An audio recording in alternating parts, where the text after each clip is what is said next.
because many people asked me to share my revert convert story. I'm just going to talk about it a little bit here. This will be like the first part. My name is Shelley. I grew up in a small town in Northern Ontario in Canada. And I can tell you that I had zero exposure to Muslims in the small town that I lived in. To my knowledge, there were no Muslims that even lived in my small town. In the schools that I attended growing up, they never spoke about world religions. So I really only knew about the religion that I was raised in, that I grew up with, which was Catholicism. So when I later in life, left home to go to university to attend law school, I ended up living with a Muslim family. They were the first Muslims that I had ever met in my life. And here I was living with them. They were the kindest, most beautiful, sweetest people that I have ever met in my life. They treated me like a queen. They treated me like gold. No one had ever treated me as beautifully and with such kindness and generosity as this Muslim family that I lived with when I was going to university. And so I was in shock because I was like, who are these people? Like, what is this? I've never met people like this. And when I say that they were kind and generous, what I mean is it's like other level kindness. So let me give you an example. Like if, for example, I would say, oh my gosh, I'm cold right now. I'm chilly. They would be like, if all they had in this world was the shirt that they had on their back, they would literally be like, take off the shirt off their back and be like, here. And they would give me their shirt. They would sacrifice their own comfort and happiness to make me happy and comfortable and to make sure that I would not be cold, right?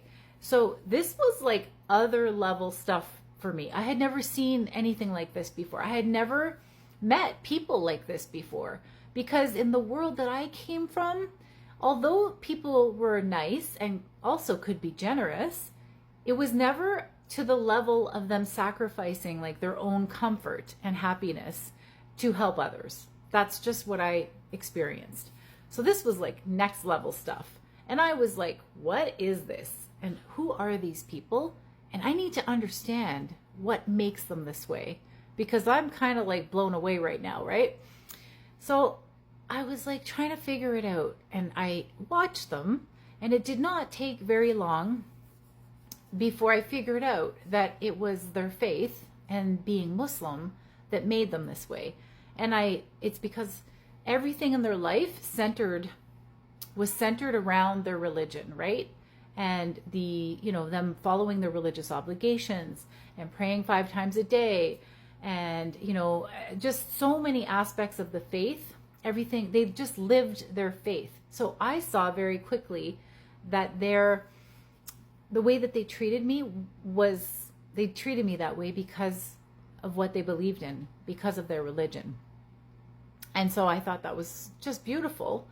And it ignited a flame of curiosity within me, where I needed to understand what this religion was that they were following, because I didn't know anything about it because of my upbringing, right? And where I came from. So I was like, I need to know more about this religion, because I just can't wrap there must be something about this religion that is really special for these people to be so beautiful and special. And so that curiosity obviously led to me learning more about Islam, and asking a lot of questions and doing a lot of research. But there's way more to the story than that. This is just the first part. I say this because if you are Muslim and you ever thought that the way that you act around other people, non-Muslims, the way that you act around other people does not have an influence or an impact on them, and that your character does not have an impact upon the people around you and what they think about your faith and being a Muslim, you're wrong, because it does, because it impacted me. It was one of the first things that led me to become curious about Islam, and ultimately took me down the path of getting more information and learning more.